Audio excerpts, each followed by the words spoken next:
Hello aspirants, welcome to ఏకేఎస్ఐఎస్ academy daily current affairs. So ముందుగా మనం ఈరోజు టాపిక్లోకి వెళ్ళే ముందు గత క్లాస్లో ఇచ్చినటువంటి ప్రశ్న ఇది. మినిమం సపోర్ట్ ప్రైస్కి సంబంధించి fixing MSP for agriculture produce of all crops 22-23 పంటలకే ఇస్తారు. అంటే కొన్ని పుస్తకాల్లో 2 పంటలు కలిపి ఒకే చోట రాశారు, దానివల్ల 22 వస్తుంది. కొన్ని చోట్ల రెండింటిని విడివిడిగా రాశారు, సో 23 వస్తుంది.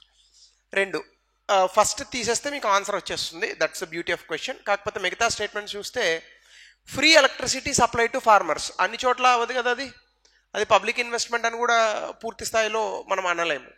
అలాగే waiver of agriculture loans by the banking system అది కూడా కాదు, అది కూడా ఏం పబ్లిక్ ప్రతిసారి చేయరు. సో కాబట్టి 4-5 కూడా ఆడ్ మ్యాన్ అవుట్స్ అవుతాయి. So 2-3-6 is the right answer. ఇక ఈరోజు టాపిక్ కాస్ట్ సెన్సస్, కుల గణన. తెలంగాణలో 80,000 మంది ఎన్యూమరేటర్స్తో 1,17,00,000 కుటుంబాలలో ఈ కులగణన చేయాలని చెప్పి రేవంత్ రెడ్డి గారి ప్రభుత్వం, కాంగ్రెస్ ప్రభుత్వం నిర్ణయించింది. అయితే దీనికి సంబంధించి 2011లో కూడా 2010లో ముందుగా పార్లమెంటులో దేశవ్యాప్తంగా కులగణన చేయాలి అనేటటువంటి కన్సెన్సస్ వచ్చినప్పటికీ కూడా 2011లో కొన్ని అనివార్య కారణాల వల్ల ఇది జరగలేదు. అయితే మొట్టమొదటిసారిగా మన దేశంలో కులగణన ఎప్పుడు జరిగింది అంటే 1931లో జరిగింది. ఆ రోజు బ్రిటిష్ ప్రభుత్వం దాదాపుగా 4,400 కులాలు మన దేశంలో ఉన్నాయని గుర్తించారు. కానీ తర్వాత కాలంలో సోషియో ఎకనామిక్ కాస్ట్ సెన్సస్ అనేటటువంటి పేరుతో 2011 తర్వాత కులగణనను చేసి అది తప్పుడు తడకలతో చేసి 46 లక్షల కులాలు ఉన్నాయనే దిక్కుమాల రిపోర్ట్ ఇచ్చారు. సో కులగణన ఎంతవరకు చేయాలి? కొంతమంది వక్తలు చెప్పేటటువంటి విషయం ఏంటంటే కులగణన చేయడం వల్ల దేశంలో విభజన అనేటటువంటిది వస్తుంది. కానీ కొంతమంది చెప్పేది ఏంటంటే ఆల్రెడీ మనం కులాల వారీగానే రిజర్వేషన్లు కానీ ఇంకా ఇతరత్ర అంశాలు కానీ అలాగే మన సర్టిఫికెట్లో కూడా ప్రతి చోట కాస్ట్ అనేటటువంటిది ఇస్తాము. అవి బహిరంగంగానే ఉన్నప్పుడు కులం అనేటటువంటిది సమాజంలో ఒక ప్రాతిపదికగా మనం చూస్తున్నప్పుడు ఏ రకంగా కులం విభజన చేస్తుంది, ఆల్రెడీ మనం కులాలతో విభజించబడే కదా ఉన్నాం అనేటటువంటి ఒక అంశం కూడా, అనేటటువంటి ఒక కమెంట్ కూడా మనకు వినిపిస్తుంది. ఈ సందర్భంలో అసలు కులగణన అవసరమా? ఒకవేళ అవసరమైతే దానివల్ల మనకు వచ్చేటటువంటి బెనిఫిట్స్ ఏంటి? అయితే కులగణన వల్ల జరిగేటటువంటి నష్టాలు ఏంటని కూడా కొంతమంది అభిప్రాయపడుతున్నారు. ఈ అభిప్రాయాలు మనం ఈరోజు క్లాస్లో చూసేటటువంటి ప్రయత్నం చేద్దాం. సో దీనికి సంబంధించి ముందుగా న్యూస్లో ఎందుకుంది అంటే, న్యూస్లోకి వెళ్ళే ముందు మనం కొంతమంది వ్యక్తుల తాలూకా ఇన్సైట్స్ని తీసుకుందాం. అందులో ముఖ్యంగా చెప్పుకునేటటువంటి వ్యక్తి పీటర్ డ్రక్కర్. ఈయన సమాజంలో అనేక అంశాలకు సంబంధించి అనేక సందర్భాల్లో చాలా ముందు 1950s, 40s, 60s, 70s ఈ టైం. సో ఆ సమయంలో ఇతను ఒక విషయం చెప్తాడు, only what gets measured gets managed. అంటే దేన్నైతే మనం లెక్కిస్తామో దానిని మాత్రమే మనం ఆచరించేటటువంటి ప్రయత్నం చేస్తాం. అంటే డేటా కలెక్షన్, సమాచార సేకరణ అనేటటువంటిది చాలా ప్రాముఖ్యమైనది. సమాచారాన్ని సేకరించకపోతే ఏం చేయాలో అర్థం కాదు. ఈవెన్ మనం చాలాసార్లు నాలెడ్జ్ అనేటటువంటి ఒక మాటను చెప్తూ ఉంటాం, జ్ఞానము. What is men by knowledge? Knowledge is nothing but data accumulation, information accumulation. ప్రపంచంలో ఉన్న అనేక అంశాల గురించి ఏ వ్యక్తికైతే ఎక్కువ సమాచారం తెలుస్తుందో, ఆ ఉన్నటువంటి సమాచారాన్ని ఎక్కువ విశ్లేషణ చేయగలిగేటటువంటి సత్తా ఉంటుందో వాళ్ళే జ్ఞానము ఉంది అని చెప్తాం. సో ఆ రకంగా మనం చూసుకుంటే అందరికన్నా ఎక్కువ జ్ఞానం ఉంది గూగుల్కి, ఎందుకంటే అందరికన్నా ఎక్కువ సమాచారం తెలుసు గూగుల్కి. అయితే ఇందులోనే భాగంగా మనం ఒక అంశాన్ని కనుక చూస్తే, ఈ ఎందుకు అసలు సమాచార సేకరణ చేయాలి అంటే, సాధారణంగానే మనకి సమాజంలో డిస్క్రిమినేషన్ అనేటటువంటిది ఒకటి ఉంటుంది, వివక్ష. ఇది కుల, మత, వర్గ, వర్ణ ప్రాతిపదికల్లో అనేక రకాలుగా ఈ వివక్ష అనేటటువంటి జరుగుతుంది. కొన్ని చోట్ల మత ప్రాతిపదికను కూడా వివక్ష జరుగుతుంది. అయితే ఇటువంటి వివక్ష జరుగుతున్నటువంటి సమయంలో మనం కనుక సమాజంలో ఎంతమంది వ్యక్తులు ఏ రకాలుగా విభజించబడ్డారు అనేటటువంటి సమాచారాన్ని కనుక సేకరిస్తే ఈ వివక్షను దూరం చేసేటటువంటి అవకాశం ఉంటుంది. ఉదాహరణకి జర్మనీలో ఇలాగే అనుకొని ఒకానొక సందర్భంలో అక్కడ జనాభా లెక్కలు చేశారు. సాధారణంగా మన దేశంలో కులాల వారీగా ఎలా అయితే వ్యక్తులను విభజిస్తామో పాశ్చాత్య దేశాల్లో వర్ణం వారీగా విభజిస్తారు. అంటే నలుపు, తెలుపు. దీన్ని రేషియల్ డిస్క్రిమినేషన్ అంటారు. అంటే వర్ణ వివక్ష. తెల్లగున్నోళ్ళు గొప్పోళ్ళు, నల్లగున్నోళ్ళు గొప్పోళ్ళు కాదు అని. జర్మనీలో ఒకానొక సందర్భంలో లేదు మన దేశంలో ఇలాంటివి మనం చేయకూడదు, తెలుపు నలుపు అనేటటువంటి వర్ణ విభేదాన్ని మనం చూపించకూడదు, అంటే రేషియల్ డిస్క్రిమినేషన్ మనం చేయకూడదు అనే ఉద్దేశంతో జనరల్గా సెన్సస్ చేశారు. జనరల్గా సెన్సస్ చేయడం వల్ల అప్పుడు ఏం జరిగింది, అందరినీ కలిపి లెక్క పెట్టారు ఆ దేశంలో ఎంతమంది ఉన్నారు.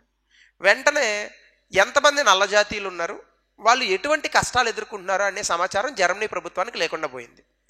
ఇలా కొన్ని రోజులు గడిచిన తర్వాత ఆ జర్మనీలో ఆఫ్రోజెన్సస్ సర్వే అనేటటువంటిది ఖచ్చితంగా చేయాలి. ఆఫ్రోజెన్సస్ సర్వే అంటే ఆఫ్రికా నుంచి వచ్చినటువంటి వ్యక్తులు, అంటే నల్ల జాతీయులు. ఈ నల్ల జాతీయులంతా కూడా బ్లాక్ కమ్యూనిటీస్ జర్మనీలో పెద్ద ఎత్తున విప్లవాన్ని తీసుకొచ్చారు. ఒక పెద్ద మూమెంట్ వచ్చింది. మమ్మల్ని ఎవడు పట్టించుకోవట్లేదు, కులగణంలో మమ్మల్ని సెపరేట్గా లెక్క పెట్టలేదు, దానివల్ల మాకు రావాల్సిన బెనిఫిట్స్ రావట్లేదు, సో దీనివల్ల మేము ఎక్కువ వివక్షకు గురవుతున్నాము, సో దయచేసి మమ్మల్ని గుర్తించండి అని. సో అన్ని సందర్భాల్లోని కూడా ఆల్రెడీ సమాజంలో ఉన్నటువంటి విభజనను లెక్కించడంలో తప్పులు లేవు అనేటటువంటిది మనకి ఇలాంటి కొన్ని ఎగ్జాంపుల్స్ వల్ల తెలుసుకోవచ్చు. అయితే ఇది మనం ఇండియాకి అప్లికేబుల్ చేస్తే, ముందుగా కాస్ట్ సెన్సస్ అనేటటువంటిది కనుక మనం చూస్తే, సాధారణంగా మన దేశంలో జనాభా లెక్కలు అనేటటువంటివి ఉంటాయి. సో జనాభా లెక్కలు మనకి ఏం చెప్తాయి, ఎంతమంది జనాభా ఉన్నారు, అందులో ఎంతమంది చదువుకున్నారు, అలాగే వాళ్ళ తాలూకా ఆర్థిక పరిస్థితులు ఎట్లా ఉన్నాయి, ఇలాంటి విషయాల గురించి చెప్తాయి. భారతదేశంలో మొట్టమొదటిసారి జనాభా లెక్కలు చేసింది 1872 ఆ సమయంలో చేశారు, 71లో వచ్చింది. సో తర్వాత నుంచి ప్రతి 10 సంవత్సరాలకు ఒకసారి, 81లో ఇంకా పర్ఫెక్ట్గా చేశారు, తర్వాత నుంచి ప్రతి 10 సంవత్సరాలకు ఒకసారి సెన్సస్ అనేటటువంటి నిర్వహించేవాళ్ళు.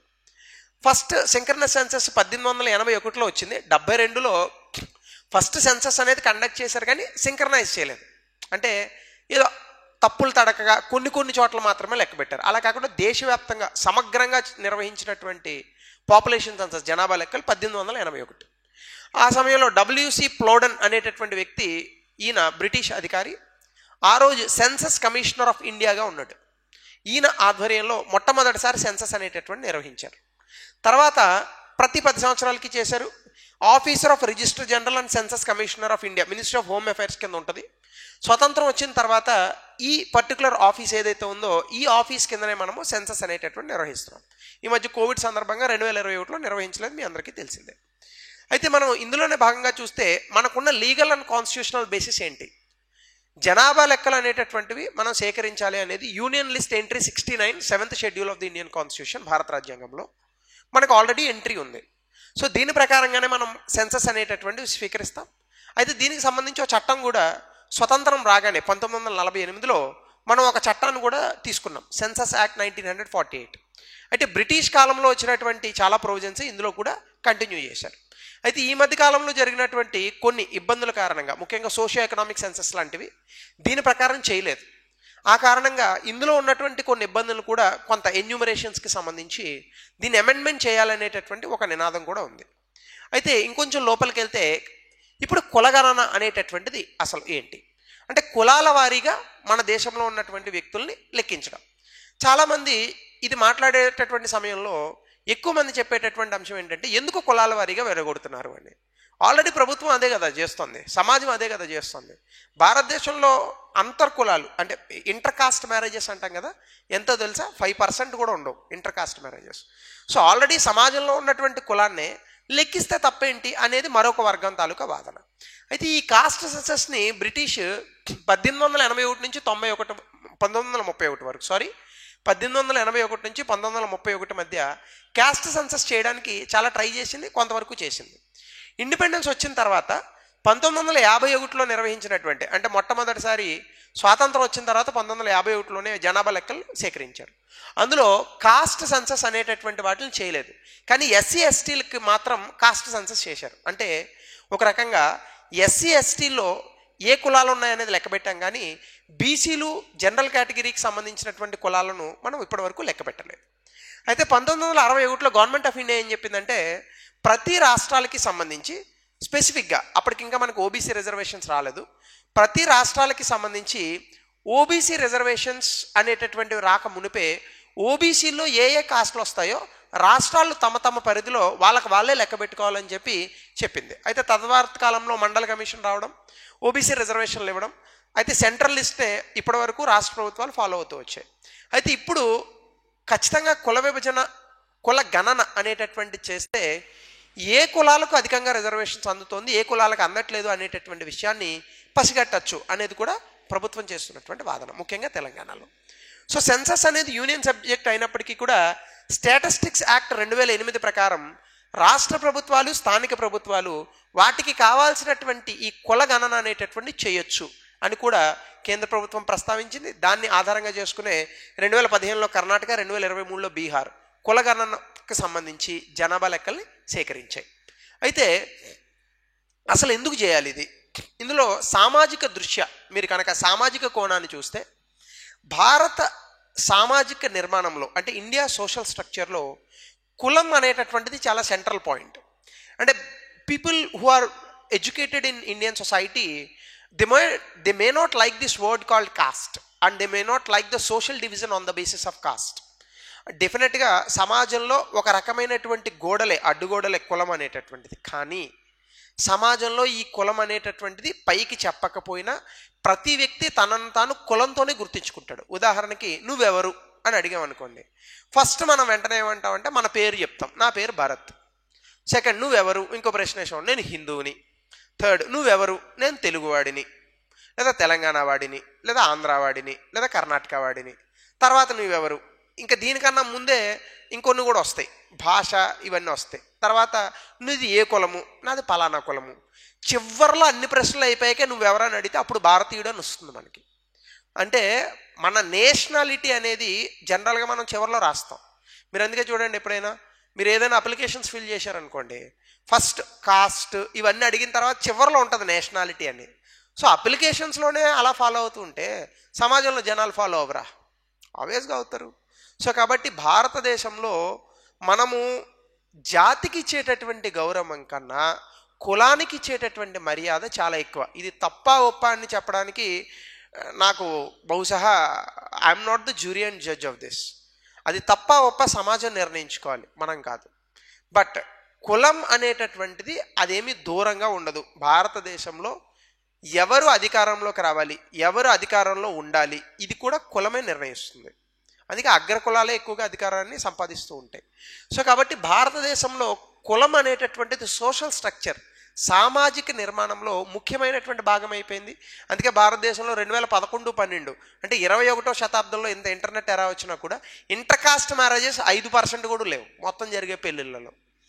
సో కాబట్టి కాస్ట్ బేస్డ్ సర్నేమ్స్, చాలామంది కొంతమంది మేధావులు ఉంటారు మన సమాజంలో, ఇంటి పేరు పెట్టి ఇంటి పేరు చెప్తే మనం ఏ కులమో కూడా చెప్పేస్తారు వాళ్ళు, అంత జ్ఞానం ఉంటుంది వాళ్ళకి. సో దీనికి సంబంధించి సెగ్రిగేషన్స్ కూడా జరుగుతాయి. ఈవెన్ మనం ఉండేటటువంటి వీధులకు కూడా ఒక కులం ఒక వీధిలో ఉండేటటువంటి ప్రమాణాలు మన ఊళ్ళల్లో, హైదరాబాద్లో అంటే కనిపించమేమో కానీ సిటీస్లో, ఊళ్ళల్లో అయితే వెరీ కామన్గా కనిపించేటటువంటి అంశం. సో కాస్ట్ ఇన్ఫ్లుయెన్స్ అనేటటువంటిది ఈవెన్ క్యాబినెట్ పోస్టులు, ఎలక్షన్లో ఎవరు క్యాండిడేట్లు ఉన్నారనేది కూడా నిర్ణయిస్తుంది. దీంతోపాటు లీగల్గా కనుక మనం చూస్తే, అంటే చట్టబద్ధంగా కనుక మనం చూస్తే, రాజ్యాంగబద్ధంగా మనకు వచ్చినటువంటి సామాజిక న్యాయం ఏదైతే ఉందో అందులో ఈవెన్ రిజర్వేషన్స్ కూడా కాస్ట్ బేస్డ్ రిజర్వేషన్సే ఇస్తాం. చాలామంది మేధావులు ఉంటారు, ఎందుకు కులం బేస్డ్గా మనం రిజర్వేషన్స్ ఇవ్వాలి, ఎకనామికల్ బేసిస్గా ఎందుకు ఇవ్వకూడదు? ఎవడు చెప్తాడు ఎకనామికల్ బేసిస్గా ఎవడు వెనకబడ్డాడు ఎవడు ముందు పడ్డాడని? 100 రూపాయలు ఇస్తే చాలా సందర్భాల్లో మనకి ఎంఆర్ఓల దగ్గర లేదంటే మరొక చోట, అంటే నేను ఎవరిని కించపరచట్లేదు, భారత సమాజంలో ఉన్నదే ఇది, చాలా చోట్ల మనకి ఇన్కమ్ సర్టిఫికేట్లు వస్తాయి. మనం సంపాదించేది 20 లక్షలైనా 10 లక్షలైనా ఇన్కమ్ సర్టిఫికేట్ 2 లక్షలకే వస్తుంది. సో ఎవరికి ఎంత ఎకనామిక్ స్టేటస్ ఉందనేది ఎలా నిర్ణయిస్తారు? సో కులం ఆధారంగా ఎందుకు ఇస్తారంటే మన దేశంలో హిస్టారికల్గా, చారిత్రాత్మకంగా కులం ఆధారంగానే వివక్ష చూపించాం, చాలా కులాలను వెనక్కి. మన వేదాలు, ధర్మశాస్త్రాలు చెప్పాయి, జన్మతా జాయహే శూద్ర సంస్కారణ జాయహే ద్విజ. అంటే జన్మతో ప్రతివాడు శూద్రుడే, వాళ్ళ సంస్కారాన్ని బట్టి వాళ్ళు అగ్రకులాలు, ద్విజులు అవుతారు. ఉన్నవి 4 కులాలు, కానీ 5వ కులాలు అంటరానితనం అనేటటువంటి దాన్ని ఒకదాన్ని సృష్టించి ఆ కులంలోకి, సాధారణంగా చాలామంది శూద్రులు అంటరాని వాళ్ళు అనుకుంటారు, శూద్రులు కాదు అంటరాని వాళ్ళు. అంటరాని కులం అనేటటువంటిది 5వ కులాన్ని సృష్టించాం, పంచకులస్తులు అంటారు వాళ్ళని.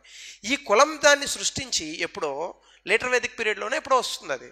ఈ కులాన్ని ఊరికి దూరంగా పెట్టి వాళ్ళ జ్ఞానాన్ని దూరం చేశాం. మరి ఇప్పుడు వాళ్ళు చదువుకునే వాళ్ళు కాబట్టి రిజర్వేషన్స్లో వాళ్ళకి స్థానాన్ని కల్పిస్తున్నాం, కానీ అవి వర్కౌట్ అవుతున్నాయా? లేదు, కొంతమందే రిజర్వేషన్ బెనిఫిట్స్ పొందుతున్నారు. సో కాబట్టి కాన్స్టిట్యూషనల్గా మనం ఇచ్చిన రిజర్వేషన్స్ కూడా కులం ఆధారంగానే ఉన్నాయి. సుప్రీంకోర్టు కూడా కులాన్ని ప్రాతిపదికగానే తీసుకొని ఒక వ్యక్తి తాలూకా వెనకబాటుతనాన్ని గుర్తించేటటువంటి ప్రయత్నాలు కూడా చేసింది. సో కాబట్టి ఇది మనం లీగల్ ఇంపరేటివ్గా చెప్పచ్చు. అడ్మినిస్ట్రేటివ్ పరిపాలనలో కనుక మనం చూసుకుంటే cost data helps wrongful inclusions and exclusions. అంటే ఏంటంటే ఎక్స్క్లూజన్స్, కులం ఆధారంగా చేసుకునే ఒక వ్యక్తిని మనము లేదా ఒక కమ్యూనిటీని ఒక ఓబీసీలో వేస్తున్నామా, ఎస్సీ ఎస్టీలో వేస్తున్నామా అనేటటువంటిది కూడా మనం అర్థం చేసుకోవచ్చు. సో కులానికి ఇక్కడ డెఫినెట్గా ప్రాముఖ్యత ఉంది. అలాగే డామినెంట్ కాస్ట్ రిజర్వేషన్ కేటగిరీస్లో, ఇప్పుడు ఫర్ ఎగ్జాంపుల్ మనకి రాజస్థాన్లో మీనా కమ్యూనిటీ, మీనన్ కాదు మీనా కమ్యూనిటీ అని ఒకటి ఉంది. అమ్మాయి అనుకున్నారు మీనా అంటే, ఆ కమ్యూనిటీ పేరు అది. ఈ మీనా కమ్యూనిటీలో ఒక ఇంట్లో 5 ఐఏఎస్ ఆఫీసర్లు ఉంటారు. వీళ్ళు ఎస్సీ ఆర్ ఎస్టీ కేటగిరీలోకి వస్తారు. I believe it is SC category. వీళ్ళే ఎక్కువ రిజర్వేషన్లు పొందుతారు. సో దేశంలో చాలా చర్చ జరిగింది ఈ కమ్యూనిటీని అసలు తొలగించాలని చెప్పేసి రిజర్వేషన్స్లో. అలా అగ్రవర్ణాలుగా మారినటువంటి కమ్యూనిటీస్ని తొలగిస్తేనే రిజర్వేషన్లు పొందలేనటువంటి వ్యక్తులు పొందుతారు. అలాగే సబ్ కేటగరైజేషన్, ఇటీవల కాలంలో దీనికి సంబంధించి తీర్పు కూడా వచ్చింది. మందకృష్ణ గారు దీనికి సంబంధించి అనేక రకమైనటువంటి ఇదులు కూడా ఇచ్చారు, ఇంటర్వ్యూలు కూడా ఇచ్చారు. సో సబ్ కేటగరైజేషన్ చేయడం వల్ల కులాలలో కూడా, ఇప్పుడు ఫర్ ఎగ్జాంపుల్ ఎస్సీలోనే ఒక 10 కులాలు ఉన్నాయనుకోండి, 5 కులాలు మంచి ఫార్వర్డ్లు ఉన్నాయి, మిగతా 5 కులాలు బ్యాక్వర్డ్లు ఉన్నాయి. ఎలా తెలుస్తుంది? కుల విభజన అనేటటువంటిది మనం డేటా సేకరిస్తేనే తెలుస్తుంది. అలాగే మోరల్ ఇంపరేటివ్, మనకి ఎప్పుడైతే క్యాస్ట్ డేటా అనేటటువంటిది లేదో upper caste and dominant cost people ఎవరైతే ఉన్నారో వీళ్ళు ఓబీసీలో అధికంగా ప్రయోజనాలు పొందుతారు. సో దానివల్ల నిజంగా వెనకబడినటువంటి వ్యక్తులకి అవకాశాలు దొరకవు. అయితే దీంతోపాటు దీనికి వ్యతిరేకంగా ఏం చెప్తారు? ఖచ్చితంగా కులం అనేటటువంటిది సమాజంలో విభజన తీసుకొస్తుంది. ఇది అంబేద్కర్ గారు ఎప్పుడో చెప్పారు. అందుకే అంబేద్కర్ గారు ఎప్పుడు చెప్పినా he was always given a, అంటే అంబేద్కర్ గారికి గాంధీ గారికి జరిగినటువంటి మీరు ఆ పర్టికులర్ డిబేట్స్ కనుక మీరు చూస్తే Mahatma Gandhi always gave a religious solution for caste problem in India, but B.R. Ambedkar always gave political solution to caste problem in India, which means Gandhi గారు ఏమంటారంటే అగ్ర కులాల వాళ్ళు నిమ్న కులాల వాళ్ళని హత్తుకోవాలి, వివక్ష చూపించకూడదు అని అంటారు ఆయన. అంబేద్కర్ గారు ఏమంటారు? అసలు కులం అనేదాన్ని తీసిపడేయాలంటారు. తీసేస్తే మంచిదే, కానీ ప్రభుత్వం తీసేసినంతలో తీసేయరు కులాన్ని. వ్యక్తులకి రావాలి, సమాజంలో రావాలి. ఒక కులంలో ఉన్నటువంటి వ్యక్తులు మరో కులంలో ఉన్నటువంటి వ్యక్తుల్ని పెళ్లి చేసుకునేటటువంటి సందర్భాలు రావాలి. వస్తాయా? ఎంత జ్ఞానం ఉన్నా కూడా మనం ఆ మైండ్ సెట్ని ఇప్పుడైతే మార్చలేం. నాకు తెలుసా పాత తరం అంతా పోయి కొత్త తరం వచ్చి ఎప్పుడో నెమ్మదిగా ముందుకెళ్ళి కరోనా లాంటిది వచ్చి ఇంకో 100 కోట్ల మందిని చంపేస్తే అప్పుడు ఏమైనా మారుతుందేమో సమాజం. సో కాబట్టి క్రిటిక్స్ ఏం చెప్తారంటే ఇది ఇంకా మన దేశంలో ఉన్నటువంటి డివిజన్స్ 3000 సంవత్సరాలుగా ఉన్నాయి, ఇది ఇంకా ఆ విభజనను తీసుకొస్తుంది.